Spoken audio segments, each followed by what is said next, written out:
Hello, how are you today? And are you ready to hear mysteries?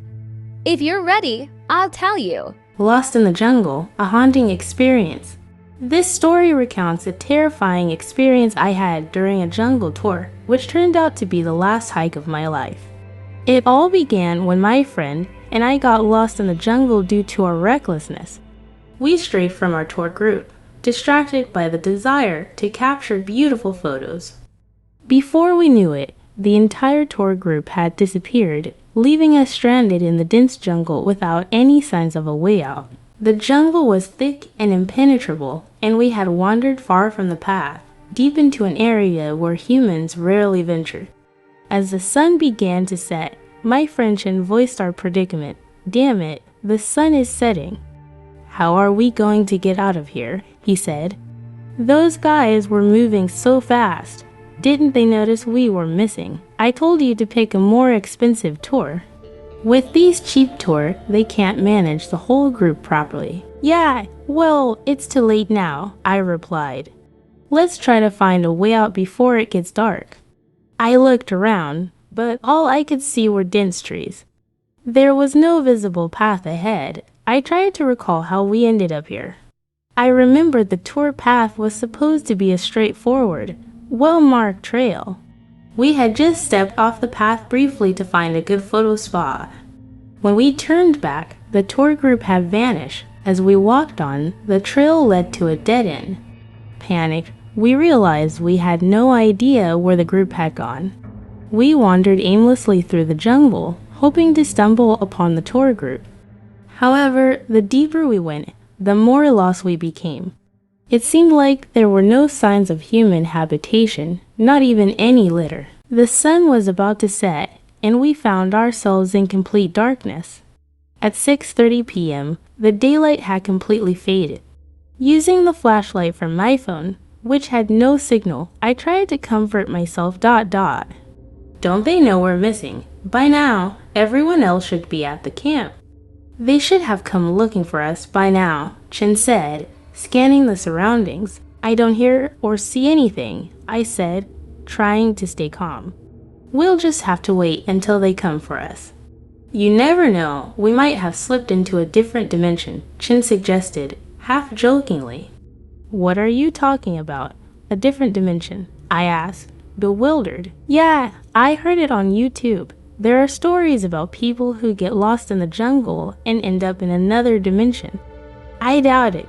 Those YouTube stories are just nonsense," I said, trying to dismiss his fears. After walking for a while, we decided to keep moving instead of sitting idle.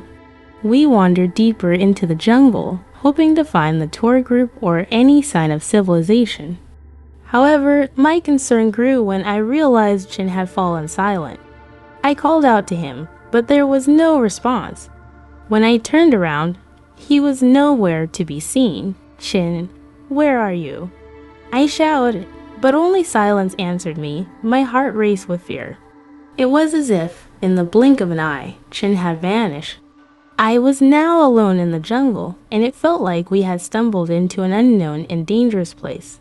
Suddenly, I heard Shin's voice from somewhere in the darkness.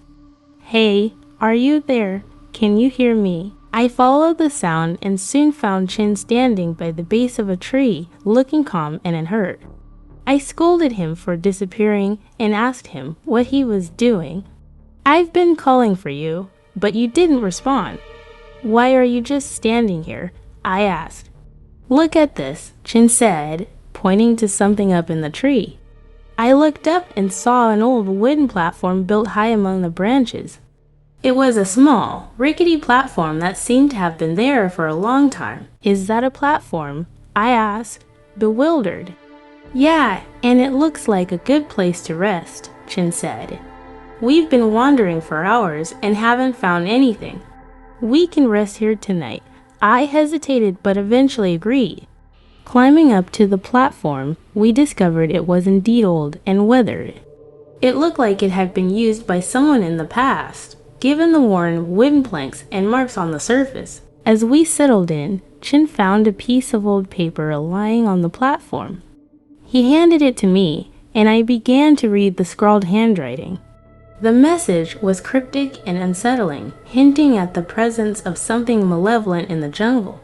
It was clear that the platform was not just a resting place, but had been associated with dark and mysterious events. The night grew colder and darker, and as we lay on the platform, we couldn't shake the feeling that we were being watched. The jungle seemed to close in around us, and the eerie silence only heightened our fears. We were trapped in a place where the boundaries between reality and the supernatural seemed to blur. Little did we know that this platform would become the focal point of a nightmarish experience, and our struggle for survival in the heart of the jungle had only just begun. I'd rather stay in an ordinary forest without these bizarre creatures, but that wasn't the end of what I faced tonight. Around midnight, as Shin and I were resting, we suddenly heard footsteps coming from beneath the mall. Both of us opened our eyes, and when we looked down, what we saw made our eyes widen. There was an orange light from a lantern held by an old man.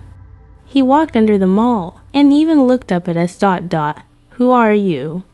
What are you doing in the forest at this time of night? Do you want to die or something? Upon hearing this, Shin and I were momentarily stunned. The old man's words made our faces turn pale. The old man continued, "Hey, did you hear what I said? This place is dangerous. What are you doing here?" In response, I asked, "Who are you? And why do you say this forest is dangerous? What do you mean? I'm a local. I was heading home when I saw the light from the mall and came to check it out," he explained. "You're a local?" I asked, revealing a smile. "In that case, can you help us get out of here?" "What do you mean? Are you saying you're a lost tourist?" "Yes, my friend and I got separated from our tour group and have been stuck in this forest since the afternoon. No one has come to help us," I replied. Upon hearing this, the old man seemed somewhat relieved. "No one will come to help you. Don't you know this is a restricted area? If you're not experienced with the forest, you won't make it out." Shin looked at me, asking, "What does he mean, a restricted area?" "Yes, this is a place where outsiders are not allowed. Don't you know it's a restricted zone? If you're not experienced with the forest, you won't survive." Realizing this made me feel a chill. If we had stayed below, we might have been killed by some evil entity. But wait a minute, if this mall is so dangerous, why is the old man here alone in the forest? "Sir, why are you here in the forest if it's so dangerous?" I asked. "I already told you, I am a local," he repeated. "But why are you in this restricted area? You said it was dangerous," I pressed. The old man seemed to hesitate, then his voice trembled slightly. It was clear he was hiding something. Shin then said, "Hold on, this seems strange. Remember the rule in the paper?" "The paper rule?" I looked at Shin. When I thought about it, the current situation did resemble the rule on the paper. Rule 3. If you encounter a stranger or someone you don't know well while hiding, do not pay attention to them. Reject all offers. Remember, they are not human. They want to do you harm. Rule 4. If you're unsure if the stranger is pure, you can check by throwing a lighter or torch at them.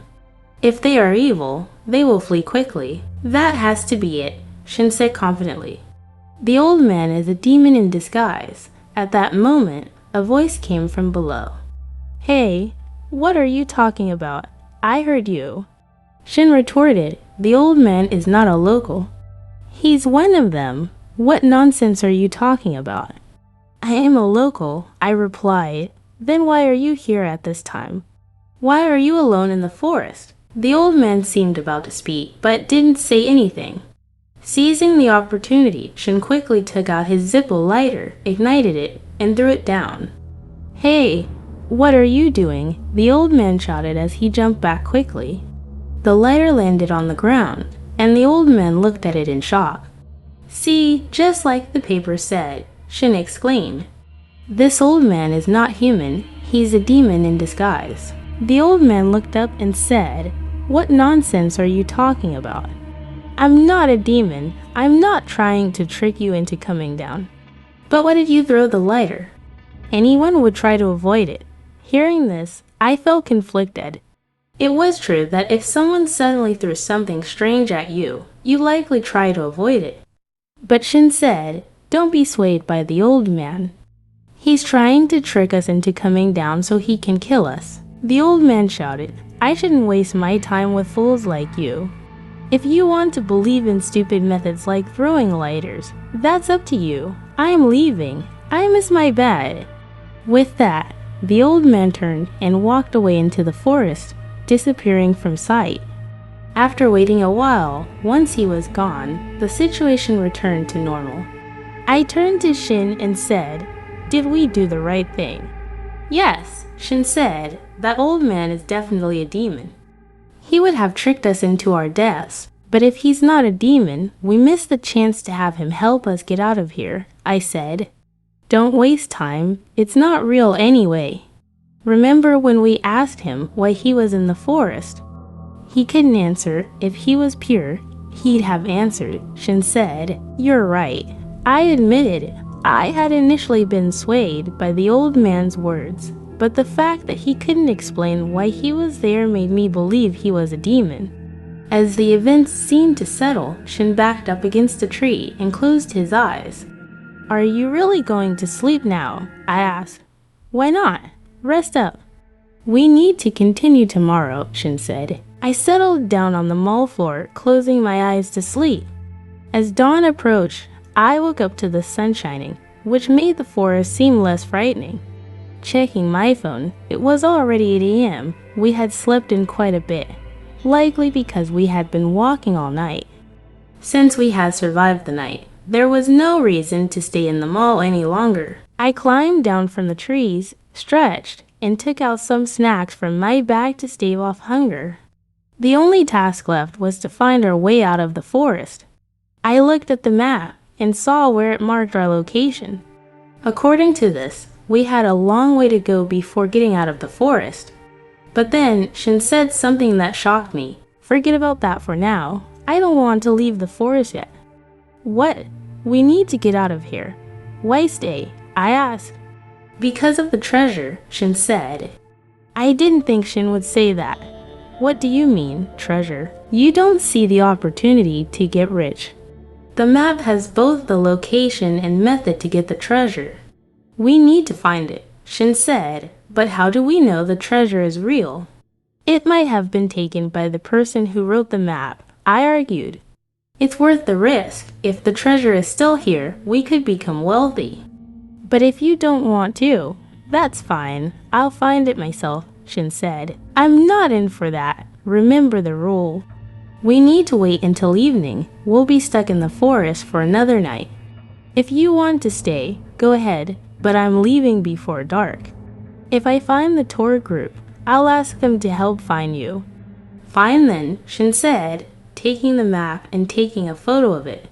"Good luck. I'll keep looking for the treasure. You go back if you want, but if I find the treasure, you won't get a share." With that, Shin headed off, and I went in the opposite direction, aiming to leave the forest as soon as possible. The map told me to retrace the path I took the previous night. Initially, I didn't know which way to go, but the map was detailed with terrain and landmarks, making it easy to follow. As I walked, I noticed something strange. The map and the forest were almost identical. Despite being old, the map seemed to be newly made. As the afternoon approached, the forest thinned, and I was close to the edge, but then I heard movement behind me.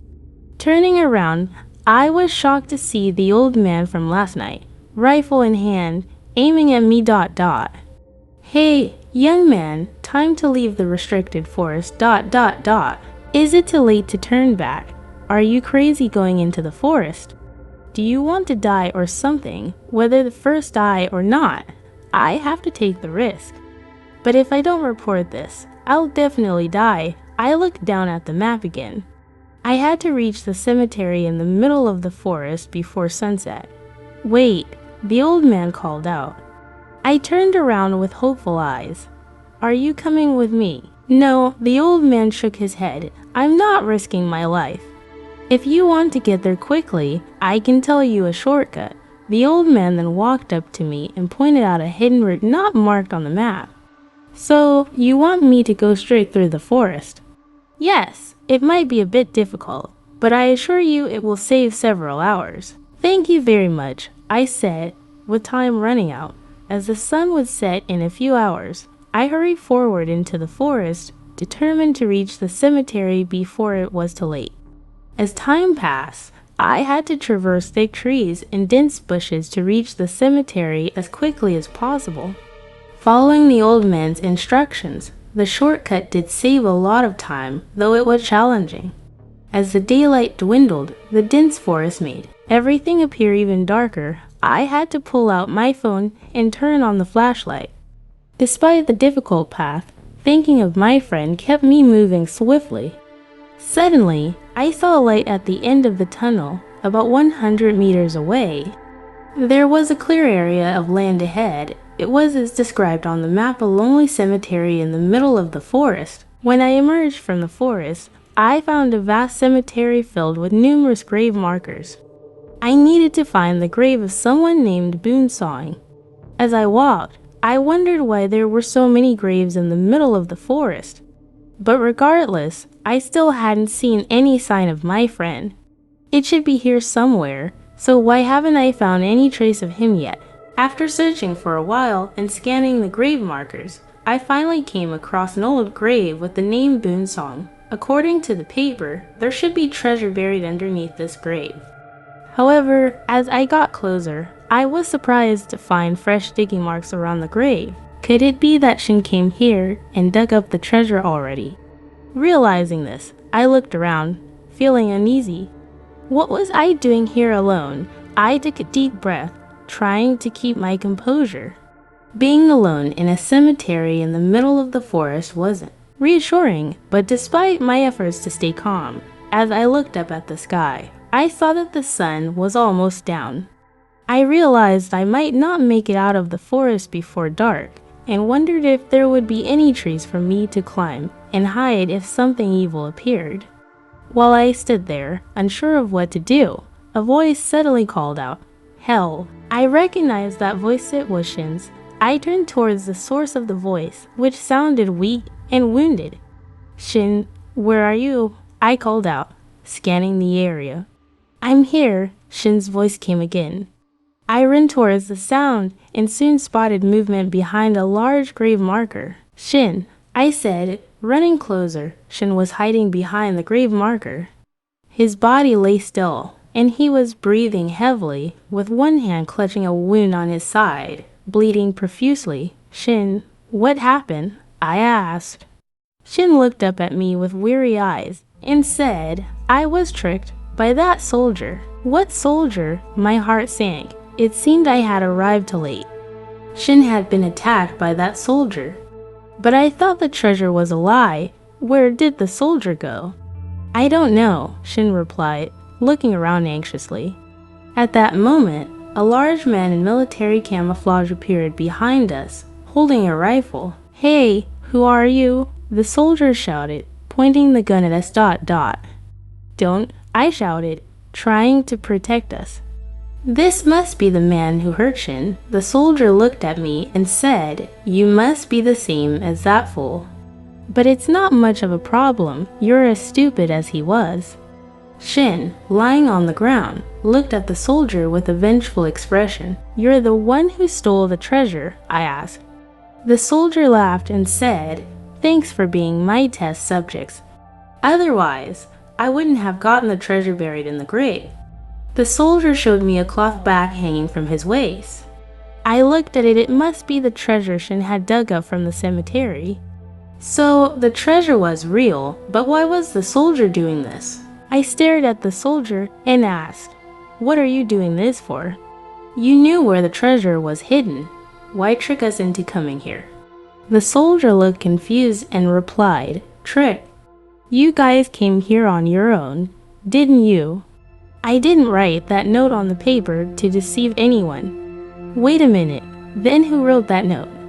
I swallowed hard, feeling a cold sweat on my back. Shin pulled out the paper from his pocket and showed it to the soldier. This paper was written by a former soldier Who else could it be but you? The soldier looked at the paper and said, I didn't write those rules. Do you think this is some kind of nonsense on you too? And you said you found this paper in the warehouse. How would I know you would be in the warehouse? I paused, glancing at Shin. He looked just as confused. If you didn't write the note, then who did? The soldier shrugged. Forget it. I don't care about the paper. I have the treasure now. Goodbye. Wait, I said, raising my hands. You got the treasure. Just let us go. The soldier nodded but then said, Sorry, I can't let you go. You might report this to the police. But we won't tell anyone. I protested. Do you think I can trust you? If I let you go, there's a 50-50 chance you'll report me. But if I kill you now, no one will know I got the treasure. The soldier raised his gun ... The sound of Shin's voice continued, calling out my name. If I'm not mistaken, it was Shin who was calling my name. Since I got lost in the forest, this was the first time I had heard my name being called. I opened my eyes again and saw Shin standing in front of me, bleeding. Are you alright? Shin, I asked, unable to believe my eyes. His condition seemed normal, unlike the Shin I had seen earlier. Are you alright? What are you saying? Shin looked at me with a puzzled expression. You've been lost for only 10 nights. Has your mind gone haywire from being lost? Shin's confusion only added to my own.